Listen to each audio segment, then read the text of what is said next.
자, 기관계의 통합적 작용에 대해서 한번 봅시다. 자, A 세포 호흡과 기관기가 나왔네요. 세포 호흡, 세포들이 산소를 이용해서 포도당 분해하는 거. 그러니까 세포 호흡을 하면은 뭐다? 에너지 생성된다는 거 꼭 기억해 두시고, 그 재료는 영양소, 즉 포도당 같은 영양소와 산소가 있어야 된다. 물론 산소가 없이 영양소를 분해해서 에너지를 얻을 수 있어요. 산소가 꼭 필요하다 이러면 이제 유기호흡인 거고요. 산소가 없어도 에너지 생성은 할 수 있어요. 그런 거를 산소가 없이 에너지 생성하는 걸 무기호흡이라고 합니다. 무기호흡. 자, 그 다음에 이렇게 물질을 분해하니까 이렇게 호흡하는 과정에서 생성물질이 만들어지겠죠. 이산화탄소나 물, 암모니아 같은 노폐물들이 만들어집니다. 자, 이러한 노폐물들을 바깥으로 또 어떻게 해요? 버려야 되겠죠. 그래서 우리 몸에는 음식물을 소화하는 소화계도 있고요.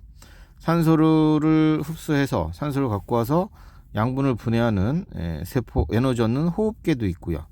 그 다음에 이렇게 만들어진 거를 온몸에 보내야 되죠. 순환계도 있고요. 그 다음에 노폐물 버려야 되죠. 배설계도 있고요. 네 가지 배설계, 네 가지 기관계 잘 알아두셔야 됩니다. 첫 번째가 그다음에 소화계와 영양소의 흡수, 소화계에 대한 얘기가 나왔습니다. 자, 소화계를 통해서 세포호흡에 필요한 영양소를 얻는다. 물질을 분해해서 양분을 얻는 과정. 영양소의 소화는요, 당연히 3대 영양소가 이제 분해가 되면 뭐가 만들어지냐, 그거를 여러분들이 알아두시면 돼요. 녹말이 연락에 분해가 되면 요게 포도당이 만들어지겠죠. 그 다음에 단백질을 연락에 분해하면 아미노산 만들어집니다. 그 다음 지방은 이렇게 두 개로 나뉘어집니다. 지방산과 모노글리세리드 이렇게 나뉘어집니다. 최종적으로 나눠진 이 산물들은 전부 다 우리 몸의 에너지원으로 쓰일 수가 있는 겁니다. 물론 포도당이 제일 많이 쓰이겠죠. 에너지원으로. 자, 영양소 흡수, 분해된 영양소는 대부분 소장 벽에 있는 융털로 흡수가 되네요. 융털을 통해서 흡수가 됩니다 라는 얘기고요. 자, 그래서 융털에 대한 그림도 잘 기억해 두셔야 되겠습니다. 소장 벽에 마지막에 있는 이 털들, 융털인데, 융털이 물질을 흡수할 때 두 군데로 흡수가 되죠. 융털 안에는 모세혈관이 있어요. 요게 모세혈관이에요. 요게. 그 다음 가운데 있는 요거 암주관입니다. 요게 암주관. 자, 모세혈관으로 흡수가 되는 양분도 있고 암주관으로 흡수가 되는 양분도 있다라는 그림이에요. 자, 모세혈관으로 흡수가 되는 애들은 물에 잘 녹는 애들, 포도당, 아미노산 이런 것들은 수용성, 여기 나왔네요. 수용성 양분. 수용성 양분들은 이쪽으로 흡수가 되고, 기름하고 친한 지용성 양분이라고 합니다. 지방산, 모노글리세리드 이런 애들은 암주관 쪽으로 흡수가 됩니다. 자, 그래서 둘 다 어디를 가요? 결국에는 심장을 향해서 가겠죠. 심장을 향해서 가는데요. 이 모세혈관을 통해서 흡수된 수용성 양분들은 중간에 여기를 지나갑니다. 간을 지나가서 양분 저장하고 그 다음에 심장으로 보내지고요. 지용성 양분들은 그냥 바로 심장으로 갑니다. 그거 하나 기억해 두시면 될 것 같아요. 그 다음에 뭐 탐구 자료창에는 뭐 영양소 분해 실험하기라고 지금 나와 있는데 아마 영양소 확인하는 검출법이네요. 뷰렛 용액은 뭘 검출한다? 이건 단백질. 뷰렛은 단백질을 확인하는 그런 시약이에요. 그래서 단백질과 반응을 시키면 보라색으로 색깔이 변해요. 색깔이 안 변하면 단백질이 없는 거예요. 그 다음 아이오딘과 칼륨 용액은 녹말을 확인하는 시약이에요. 녹말. 자, 녹말을 확인하는 시약이에요. 녹말이 있으면 이렇게 청남색으로 바뀝니다. 요거는 외우셔야 돼요. 다 외우셔야 돼. 그래서 뷰렛은 단백질과 반응하고 색깔이 보라색, 뷰단보.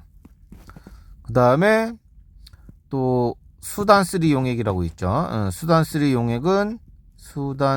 용액은 지방하고 만나면 적색 또는 뭐 선홍색이 됩니다. 붉으스름한 색깔인가 봐요. 그 다음에 아이오딘과 칼륨은 녹말. 아이오딘과 칼륨 용액은 녹말하고 반응해서 청남색이 되고요. 또 있나요? 하나, 둘, 녹말 확인했고, 포도당은 베네딕트 용액이 포도당과 만나면 황적색이 됩니다. 자, 그래서 영양소 검출하는 시약 이렇게 알아두시면 좋아요. 뭐 물어볼 수 있으니까 선택지에 나머지 한번 읽어보시면 되고, 뭐 똑같은 실험, 이건 뭐 같은 내용들이네요. 자, 그래서 녹말 용액에 아이오딘과 칼륨을 넣었다. 그 다음에 침을 넣었다. 침은 녹말을 어떻게 합니까? 이거를 분해하죠. 그래서 침 때문에 녹말이 사라져요. 얘는 색깔이 안 변한다는 거예요. 여기 있네. 청남색이 옅어진다. 녹말이 사라지니까. 처음에 둘이 만나면 녹말이었을 텐데, 이렇게 만나면 녹말 만나니까 청남색이 될 텐데, 침 때문에 녹말이 분해가 되니까 옅어진다. 이렇게 나온 거네요. 뭐 나실험은 녹말 넣고 아이오드나 칼륨 넣고 소화제 용액을 넣었다. 이 소화제에 의해서 이 녹말이 완전히 분해가 되나 보죠. 색깔이 사라진대요. 처음에 있던 색깔이. 그 다음에 증류수 넣어봐야 뭐 변화 없겠죠. 계속 청남색으로 그냥 살아있겠죠. 녹말이 그냥 있을 테니까. 여기 없어지지 않을 테니까. 뭐 이러한 실험들입니다. 예. 그래서 색깔 변화 잘 봐두시고요. 그 다음에 호흡계와 가스 교환. 호흡계를 통해서 산소 들여오고 CO2 내보내잖아요. 그렇죠? 산소 흡수, 이 결과 생긴 이산화탄소 몸 밖으로 배출. 이게 호흡계입니다. 숨을 들이쉬면 들숨일 때는 외부의 공기가 코, 그다음에 숨관 가지, 옛날로 따지면 뭐 기관지 뭐 이런 것들을 거쳐서 폐로 들어옵니다. 결과적으로 폐에서 그다음에 모세혈관으로, 주변에 있는 모세혈관으로 산소를 공급해 주겠죠. 모세혈관에서는 다시 폐로 이산화탄소 보내고요. 서로 교환을 하는 겁니다. 이렇게 가스 교환을 마친 공기는 몸 밖으로 빠져나간다. 이런 얘기입니다. 자, 그 다음에요. 이 폐에서의 이 가스 교환의 원리는요. 산소가 모세혈관으로 가고 모세혈관에 있던 이산화탄소가 폐로 가고, 이런 교환의 원리는 압력이옵니다. 압력. 가스 교환은 폐로 들어온 산소는 모세혈관으로 확산이 되고, 혈액 속의 이산화탄소는 모세혈관에서 허파과리, 즉 폐로 간다. 이렇게 보시면 돼요. 허파과리, 폐포예요. 폐포. 자, 그래서 둘 다 확산이군요. 저 확산의 원리는 분압차에 의한 이동입니다. 따라서 에너지는 소모되지 않습니다. 자, 압력이 큰 데서 압력이 작은 데로 이동한다. 이렇게 보시는 겁니다. 그러니까 뭐 이런 그림이 나와서 압력이 여기가 허파과리 폐포인데 A고 여기가 B라고 할게. 자, 산소를 가지고 물어볼 때 A하고 B 중에 어디가 압력이 높아요? 그럼 A라고 답하시면 돼요. 여기가 압력이 높은 거예요. 그런데 CO2를 가지고 물어볼 수 있잖아요. CO2의 입장에서는 어디가 압력이 높으니? 여기가 B가 압력이 높은 거예요. 여기가 압력이 높은 거예요. 압력이 높은 데서 압력이 낮은 데로 이동을 하는 거니까. 뭐 그런 그림이고요. 그 다음에 4번 순환계와 물질 운반. 순환계, 심장 얘기하는 거예요. 양분도 그렇고 그 다음에 산소도 그렇고 이런 것들 운반시켜야 되잖아요. 그 다음에 CO2하고 노폐물 이런 것도 운반을 시켜야 되잖아요. 그래서 순환계 그러면 운반 작용이라고 딱 머릿속에 그냥 세팅해 주시면 돼요. 자, 순환계를 통한 물질의 이동에 대한 그런 그림들이죠. 폐로 들어온 산소는 모세혈관으로 확산이 되고, 그 다음에 이산화탄소는 모세혈관에서 다시 허파과리 즉 폐포로 확산합니다. 자, 그래서 이 혈관을 타고 이제 이동을 하게 되겠습니다. 산소 이동할 것이고, 이동해온 이산화탄소는 폐로 보내지고, 그래서 이동작용 얘기한 거고요. 그 다음에요, 혈액에 의해 운반된 양분과 산소는 세포로 준다 이거죠. 세포에 공급하고, 세포에서 만들어진 이산화탄소 노폐물은 다시 받아가지고 또 이동을 시킵니다. 그래서 이렇게 가서 이렇게 이동해 오는 거예요. 자, 뭐 그런 식으로 쭉 보시면 되겠습니다. 자, 그래서 순환계는 물질을 이동시킨다 라고 보시면 되고요. 그 다음에 배설계는 뭐예요? 소변 얘기하는 거예요. 소변하고 땀 배출하는 거죠. 요거 얘기하는 겁니다. 자, 조직세포에서 세포호흡으로 생성된 노폐물을 호흡계와 배설계를 통해서 몸 밖으로 내보냅니다 라고 되어 있네요.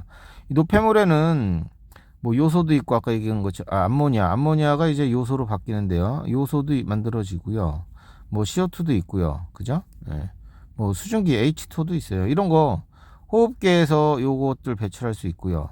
그다음 배설계, 오줌을 통해서 요소나 물 같은 것들은 이 배설계를 통해서 또 배설이 되죠.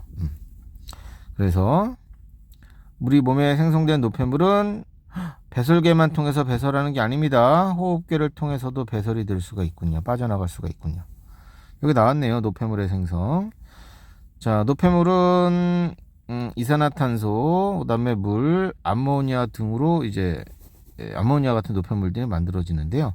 탄수화물하고 지방 같은 경우는 주로 이산화탄소와 물을 만들어요.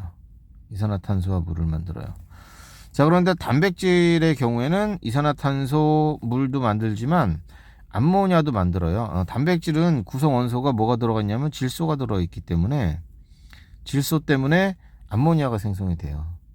이 암모니아를 간에서 뭘로 바꿉니까? 요소로 바꿉니다. 간에서 요소로 바꿔요.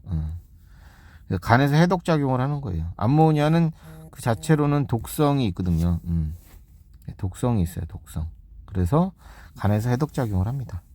그리고 나서 오줌으로 버리는 거예요. 자, 노폐물의 배설입니다. 노폐물은 혈액에 의해서 또 이제 이동을 하겠죠.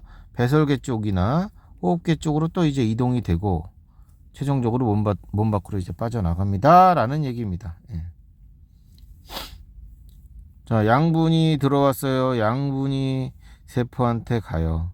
산소 들어왔죠. 그럼 얘가 분해해서 에너지 생성하죠. 이렇게 ATP를 만들어요. 세포호흡을 통해서. 그럼 이제 부산물이 이산화탄소, 물, 암모니아 이런 것들이 발생할 수 있어요. 이게 발생한 노폐물 중에 이산화탄소나 물 같은 경우는 호흡계로 갑니다. 호흡계로 가서 날숨으로 버려지고요. 물의 대부분은 당연히 또 이쪽 신장으로 가겠죠. 콩팥, 신장이라고 얘기하는데 신장. 대부분의 물은 일로 올 거예요. 그 다음에 암모니아는 간을 거쳐서 요소로 바뀝니다. 요소로 바뀌어서 신장을 통해서 오줌으로 빠져나갑니다. 이런 과정이에요. 그래서 이런 과정들, 그림들 나와 있는 과정은 꼭 한번 눈으로 따라가 보세요. 그래서 이런 기관계들은 지금 배우신 소화계, 호흡계, 배설계 또는 뭐 순환계 이런 것들은 서로 통합적으로 상호작용하고 있다. 유기적으로 연결이 되어 있다. 이렇게 보시면 됩니다. 순환계를 중심으로 서로 유기적으로 연결이 되어 있습니다. 뭐 여기 있는 그림도 뭐 빈칸으로 해서 나올 수가 있다는 얘기죠. 음식물이 들어오면 소화 흡수를 합니다. 그럼 어디에요? 소화계겠죠. 소화되지 않고 남은 물질은 대변으로 빠져나가면 되고요. 배출하시면 되고요. 소화계에서 양분을 흡수해서 흡수된 양분은 순환계를 통해서 온몸을 갖다가 돌면서 전달이 되겠죠. 순환계를 통해서 이렇게 세포에게 양분이 전달이 됩니다. 네. 그 다음에 호흡계를 통해서 산소가 들어오겠죠. 들어온 산소도 순환계를 통해서 이렇게 세포에 전달이 되고요. 그래서 세포는 양분과 산소를 이용해서 호흡을 하겠죠. 세포 호흡하시고 이때 발생한 노폐물들, 그 다음에 CO2, 물을 다시 순환계를 통해서 버립니다. 이동시킵니다. 자, 이렇게 순환계에서는 들어온 노폐물과 물 CO2 중에 CO2 같은 경우는 호흡계로 보내고요. 당연히 물도 일로 조금 갈 겁니다. 우리가 호흡을 통해서 수증기 빠져나가잖아요. 대부분은 근데 어디로 가요? 이렇게 소변으로 빠져나갈 거예요. 배설계 쪽으로 이동하게 된다 이런 얘기입니다. 요 질소 노폐물은 요소를 얘기하는 거고요. 자, 그래서 요 그림도 수능에도 나왔던 그림들이니까 꼭 봐두세요. 자, 이거 마지막에 심화 과정에서 오줌 생성 작용 나왔군요. 오줌. 혈액을 통해서 이제 노폐물하고 섞어서 피가 이 신장 쪽으로 들어가거든요. 그럼 이 신장에 모세혈관이 막 꼬여있는 사고체라는 놈이 있습니다. 여기가 사고체예요. 톨이라고 나와 있네요. 요즘 이름이 바뀌어서 옛날 이름으로 하면 사고체. 근데 지금은 톨이라고 나왔습니다. 톨이. 도토리? 그런 뜻인가요? 자, 어찌됐건 이렇게 꼬여있는 형태가 있는 모세혈관이에요. 근데 이쪽으로 혈액이 들어오면 여기서 밀리잖아요. 압력이 커져요. 압력이 커져서 이렇게 밑으로 삐직삐직하고 삐져나옵니다. 물질들이. 물도 빠져나오고요. 뭐 양분도 빠져나오고 노폐물도 빠져나오고 막 빠져나와요. 밀려서. 빠져나간 놈들을 갖다가 그냥 이렇게 쭉 버리면 손실이 너무 많아요. 그래서 필요한 거는 다시 뭐 합니까? 재흡수합니다. 양분 같은 거 필요한 물도 그렇고 이런 거 재흡수해요.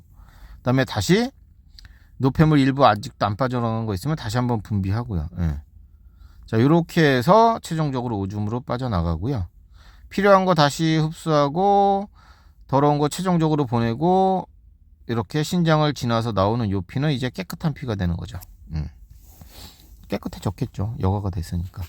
자, 그 다음에 기억해 둘 게 여과, 이렇게 삐직삐직하고 이렇게 떨어져 내려오는데 이 여과는 역시 뒤쪽에서 오는 피 때문에 밀려서 떨어지는 거니까 에너지의 소모는 없습니다. 그 다음에요, 여기 재흡수하고 분비 있죠. 얘네들은 우리가 필요해서 하는 거니까 에너지 소모가 있습니다.